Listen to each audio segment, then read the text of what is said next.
Welcome to బుజ్జి కథలు. అందరూ బాగున్నారా? నేను చాలా బాగున్నాను. మరి ఆలస్యం చేయకుండా ఈ రోజు కథ మొదలు పెట్టేద్దాం. పూర్వం ఒక అరణ్యంలో శాంతశీలుడు అనే ముని భార్య సావిత్రమ్మతో కలిసి నివసించేవాడు. తెల్లవారక ముందే నిద్ర లేవడం, దగ్గరలోని నదిలో స్నానం చేసి జపం చేసుకోవడం ఇదే అతని దినచర్య. అయితే అతని దగ్గర వెదురు పుల్లలతో చేసిన చిన్న పెట్టె ఒకటి ఉండేది. ప్రతిరోజు రాత్రిళ్ళు శాంతశీలుడు ఆ పెట్టె తెరిచి చూసుకొని కానీ నిద్రపోయేవాడు కాదు. ఇదంతా గమనిస్తుంది భార్య సావిత్రమ్మ. ఈయనకి ప్రతిరోజు ఆ పెట్టె తెరిచి చూసుకుంటే కానీ నిద్ర పట్టేలా లేదు. ఇంతకీ ఏముంది దానిలో అని అనుమానంతో ఒకరోజు సావిత్రమ్మ భర్త ఇంట్లో లేని సమయం చూసి ఆ పెట్టెను తెరుస్తుంది. అందులో ఆమెకు ఒక నల్లని రాయి కనిపిస్తుంది. రోజు జాగ్రత్తగా చూసుకుంటుంటే ఇందులో ఏ వజ్రమో వైడూర్యమో ఉందనుకున్నా. ఇది చూస్తే వట్టి గులకరాయి. ఈయనకి ఇదేం పిచ్చో అనుకుని ఆమె ఆ పెట్టెను తిరిగి అక్కడే పెట్టేస్తుంది. ఆ రోజు రాత్రి ఎప్పటిలాగే పెట్టె తెరిచి చూసుకుంటున్న భర్తని ఇలా అడుగుతుంది. ఏమిటండి మీరు ప్రతిరోజు ఆ గులకరాయిని చూస్తే తప్ప మీకు నిద్ర పట్టదా? ఏమిటే అంటున్నావు? ఇది ఒట్టి గులకరాయనా? పిచ్చిదానా, నువ్వు అనుకుంటున్నట్టు ఇది మామూలు రాయి కాదే, మహాశక్తివంతమైన రాయి. ఇది ఏ లోహాన్ని తాకినా అది క్షణాల్లో బంగారంగా మారిపోతుంది. అందుకే దీన్ని స్పర్శ లోహ అని అంటారు. అవునా? ఇంతకీ ఇది మీకు ఎక్కడిదండి? నాకు విద్య నేర్పిన గురువు గారు నా గురుభక్తికి ఇంకా నాలోని సుగుణాలకు మెచ్చి ఆయన మరణించే ముందు దీన్ని నాకిచ్చి కన్ను మూశారు. మరైతే ఇంతకాలము నాకు చెప్పలేదెందుకండి? అయినా ఇంత మహత్తరమైన రాయిని మన దగ్గర ఉంచుకొని ఇంకా ఈ అడవిలో దుంపలు తింటూ బ్రతకాల్సిన కర్మ మనకెందుకు? వెంటనే దీంతో అంతులేని సంపద సృష్టించి అపర కుబేరులమైపోదాం అంటూ సావిత్రమ్మ ఎంతో కుతూహలంగా భర్తని అడుగుతుంది. ఆ మాటలు శాంతశీలునికి ఏమాత్రం నచ్చవు. వద్దు సావిత్రి, అంత ఆశ వద్దు. మనం అరణ్యాల్లో నివసించే వాళ్ళం. మనకు ఈ ప్రశాంతమైన జీవితం చాలు. ఇంకా ఈ రాయి అంటావా? ప్రజలకి కరువు లాంటి సమస్యలు వచ్చినప్పుడు ఇది వాళ్ళ అవసరాలు తీర్చేందుకు పనికొస్తుంది. సర్లేండి, ఎంతో కాకపోయినా కనీసం నా ఒంటి మీదకైనా కొంత బంగారం తయారు చేయండి. దీన్ని నా స్వార్థ ప్రయోజనాల కోసం వాడనని మా గురువు గారికి మాటిచ్చాను.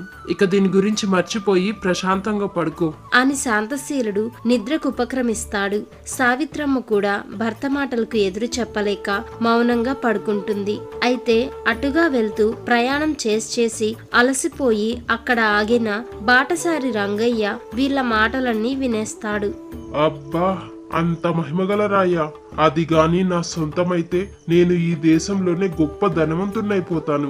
ఎలాగైనా ఆ రాయిని దక్కించుకొని గాని ఇక్కడి నుండి వెళ్ళను అనుకుని రంగయ్య ఆ రాత్రి అక్కడే నిద్రపోతాడు. మరుసటి రోజు ఉదయం ముందే నిద్ర లేచి ఆ మునికంట పడేలాగా స్పృహ తప్పి పడుతున్నట్లుగా నటిస్తూ కింద పడిపోతాడు. అతన్ని గమనించిన శాంతశీలుడు పరుగున అక్కడికి వెళ్తాడు. అయ్యో, ఎవరితను? చూస్తుంటే ప్రయాణం చేసి బాగా నీరసించిపోయినట్టున్నాడు. సావిత్రి, సావిత్రి, త్వరగా చెంబుతో నీళ్లు తీసుకొనిరా అని శాంతశీలుడు చెప్పగానే వెంటనే సావిత్రమ్మ నీళ్లు తీసుకుని వాళ్ల దగ్గరకు వెళ్తుంది. భార్యాభర్తలిద్దరూ కలిసి రంగయ్యను తమ ఇంట్లోకి తీసుకుని వెళ్లి సపర్యలు చేస్తారు. కాసేపటి తర్వాత రంగయ్య విశ్రాంతి తీసుకుంటున్నాడనుకుని శాంతశీలుడు సావిత్రమ్మ ఇద్దరు వాళ్ల పనిలో నిమగ్నమవుతారు. ఇదే మంచి సమయం. వెంటనే ఆ రాయి ఉన్న పెట్టెను తీసుకొని ఇక్కడి నుండి వెళ్ళిపోవాలి అనుకుని రంగయ్య ఆ పెట్టెను తీసుకుని వడివడిగా ఆ ఇంట్లో నుండి బయలుదేరుతాడు. ఇదిలా ఉండగా ఆ అడవికి పక్కనే ఉన్న వింధ్యాపురం అనే గ్రామంలో విశ్వనాథ్ కమలమ్మ అనే దంపతులు తమ ఒక్కగానొక్క కూతురైన రమ్యతో కలిసి నివసించేవారు. వాళ్ళు చాలా మంచివారు, అలాగే పేదవారు కూడా. ఆ రోజు రమ్యకి పెళ్లి చూపులు. అమ్మాయి మాకు బాగా నచ్చింది. ఇక కట్న కానుకల విషయం కూడా అనుకుంటే బాగుంటుంది. కట్న కానుకలంటే ప్రస్తుతం మేమేమి ఇచ్చుకునే పరిస్థితుల్లో లేము. మీరే కొంచెం పెద్ద మనసు చేసుకొని. అంటే ఏంటయ్యా మీ ఉద్దేశం? కట్నం ఏమీ లేకుండా కళ్ళు మూసుకొని చేసుకోమనే? ఏం పంతులు, నీకు ఇవన్నీ ముందే చెప్పాను కదా, అయినా ఇలాంటి సంబంధం తెచ్చావు? పదండి పదండి, ఇంకో క్షణం కూడా ఇంట్లో ఉండొద్దు అని రుసరుసలాడుతూ కనకయ్య తన కుటుంబంతో కలిసి అక్కడి నుండి వెళ్లిపోతాడు. విశ్వనాథ్ కమలమ్మలు ఇద్దరు తమ కూతురి వైపు చూసుకొని బాధపడుతూ ఉంటారు. నన్ను క్షమించండి విశ్వనాథం గారు, తప్పంతా నాదే. అమ్మాయి అందంగా ఉంది కదా, ఒకసారి నేరుగా ఇంటికొచ్చి చూస్తే కట్నం గురించి మర్చిపోతారనుకున్నాను, కానీ ఇంతలా అవమానిస్తారనుకోలేదు. ఇందులో నీ తప్పేం లేదు పంతులు.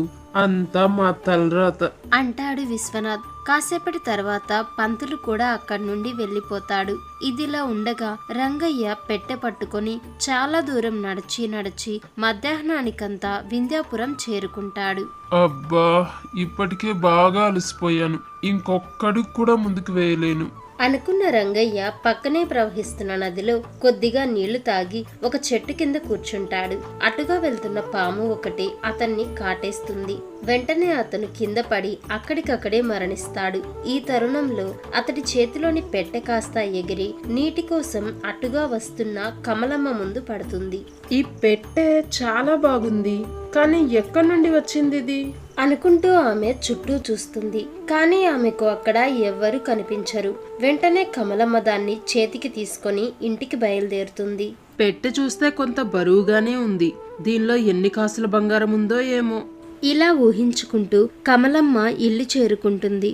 వెంటనే ఆమె ఎంతో ఆశగా పెట్టె తెరచి చూస్తుంది.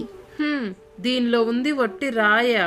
అనవసరంగా దీన్ని అంత దూరం నుండి మోసుకొచ్చాను అనుకుంటూ దాన్ని ఇంటి బయటకు విసిరేయబోతుంది కమలమ్మ. ఇదంతా గమనించిన రమ్య తల్లి దగ్గరకు వచ్చి విషయం మొత్తం కనుక్కుని ఇలా అంటుంది. దీన్ని చూస్తుంటే నాకెందుకో ఇది మామూలు రాయి అనిపించడం లేదు. పైగా ఈ పెట్టెది చూస్తుంటే ఇదెవరో సాధువులకు సంబంధించిందిలా ఉంది. ఏమోనే, నాకేం తెలీదు. దీన్ని ఇప్పుడు ఏం చేయమంటావు?